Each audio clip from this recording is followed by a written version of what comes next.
역대하 4장 1절에서 22절 말씀 함께 봉독하겠습니다.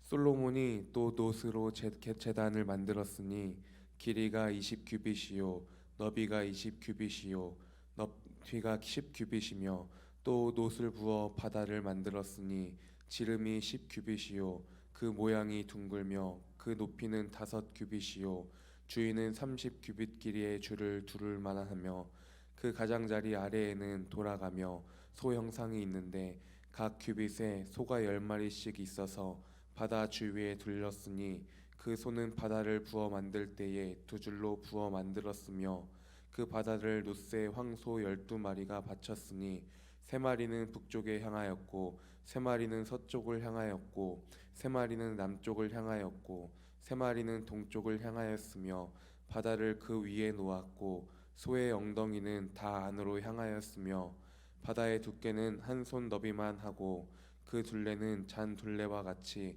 백합화의 모양으로 만들었으니 그 바다에는 3,000밭을 담겠으며 또 물두멍 10개를 만들어 5개는 오른쪽에 두고 5개는 왼쪽에 두어 씻게 하되 번제에 속한 물건을 거기서 씻게 하였으며 그 바다는 제사장들이 씻기 위한 것이더라.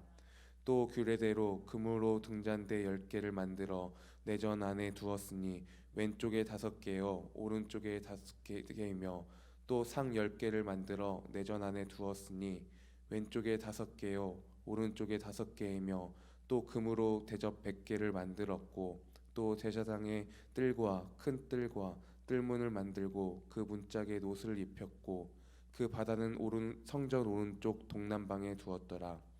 후람이 또 솥과 부삽과 대접을 만들었더라.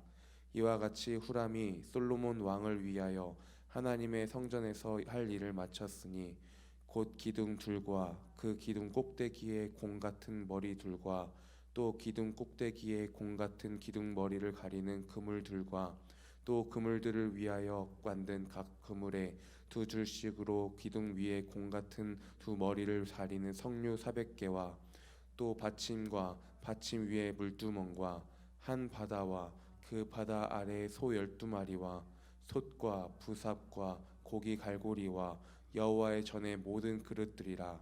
후람의 아버지가 솔로몬 왕을 위하여 빛나는 놋으로 만들 때에 왕이 요단 평지에서 숫꽃과 스레다 사이에 진흙에 그것들을 부어내었더라.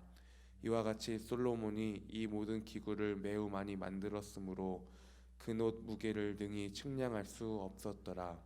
솔로몬이 또 하나님의 전에 모든 기구를 만들었으니 곧 금 제단과 진설병 상들과 지성소 앞에서 규례대로 불결 순금 등잔대와 그 등잔이며 또 순수한 금으로 만든 꽃과 등잔과 부젓가락이며 또 순금으로 만든 불집게와 주발과 숟가락과 불 옮기는 그릇이며 또 성전문 곧 지성소의 문과 내전의 문을 금으로 입혔더라.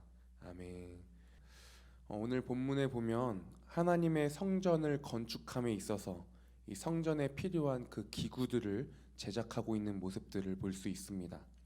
모든 그 제작에서의 총책임자인 이 솔로몬은 그 기구들을 만들 때 하나님께서 모세에게 알려주신 그 성전 기구의 모양을 기본적으로 따르면서 이 기구들을 제작하고 있는 것을 우리는 볼 수 있죠. 그리고 이렇게 만들어진 기구들은 하나님의 거룩함과 또한 하나님의 임재를 상징하게 됩니다. 본문에 보면은 그렇게 해서 만들어진 많은 기구들이 나오고 있습니다. 놋으로 제단을 만들었고요. 또 후람의 손을 빌려서 물통도 만들었고 대야도 만들었고 금 등잔대, 상, 금쟁반, 솥, 부삽, 대접, 등잔, 집게와 같은 기구 등의 많은 것들을 만들었습니다. 그리고 이렇게 만들어진 성전의 기구들은요, 유다가 멸망하면서 이 바벨론에 빼앗겼다가 이제 유다 백성들이 이제 귀환할 때 가지고 돌아와서 성전을 재건하고 이 가져온 기구들로 다시 그 성전을 채웠습니다.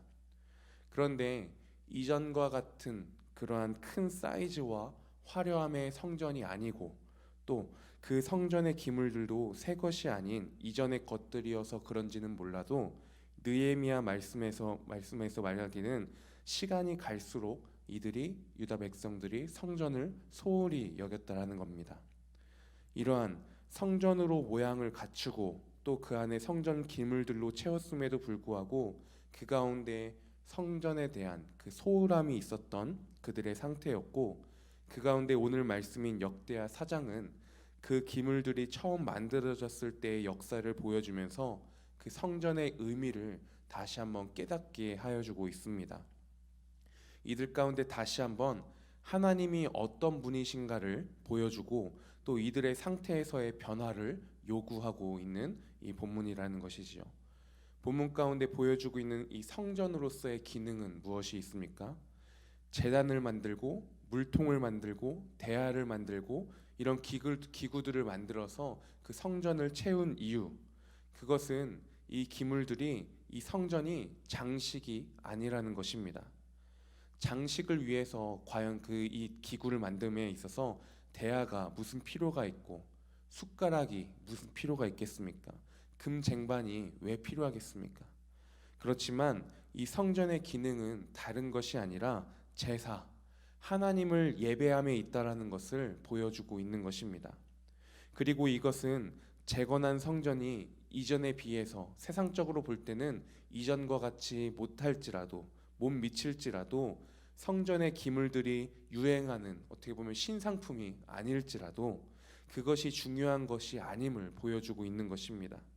그것으로 인해 그 중심이 소홀해질 수 없다라는 것이죠. 하나님께 제사드리는 그 역할을 감당하는 성전인 것을 기억하면서 그 본질을 회복하며 나아가야 하는 유다 백성들이었던 것입니다. 이것은 오늘날을 살아가고 있는 우리에게도 귀한 메시지로 다가옵니다. 세상에서의 위치가 또 내가 갖고 있는 것이, 내가 누리고 있는 것이, 다른 그 어떤 것이 아무리 귀하고 큰 것일지라도 반대로 내가 세상에서의 비교 가운데 부족하고 연약하며 자랑할 것 없는 그러한 나의 모습일지라도 성전 또한 교회로서 부름받은 나는, 그리고 각 성도가 모인 모임이라는 우리 구리 지구촌 교회는 하나님이 어떤 분이신가를, 우리가 어떤 목적으로 지으신 바 되었는가를 그 목적과 방향을 놓치지 않고 또한 기억하며 나아가야 하는 것입니다. 나 자신이라는 교회, 그리고 공동체로서 부름받은 우리 구리 지구촌 교회, 우리의 교회로서의, 우리가 각 교회로서의 잃어버린 모습들이 있지는 않습니까? 우리의 삶의 목적과 방향이 향해야 하는 곳은 어디입니까? 바로 하나님을 예배하는 목적으로 세워지는 성전된 나 자신, 그리고 우리 구리 지구촌 교회 되기를 소망합니다. 우리가 이 시간 함께 기도하실 때에 주님, 성전 기물들의 목적을 통해 성전의 기능과 의미를 다시 한번 돌아봅니다. 아버지 하나님, 우리의 영원한 성전 되신 예수님 안에서 또한 우리가 성전으로 살아간 가운데 그 잃어버린 모습들이 있다면 회복시켜 주시옵소서.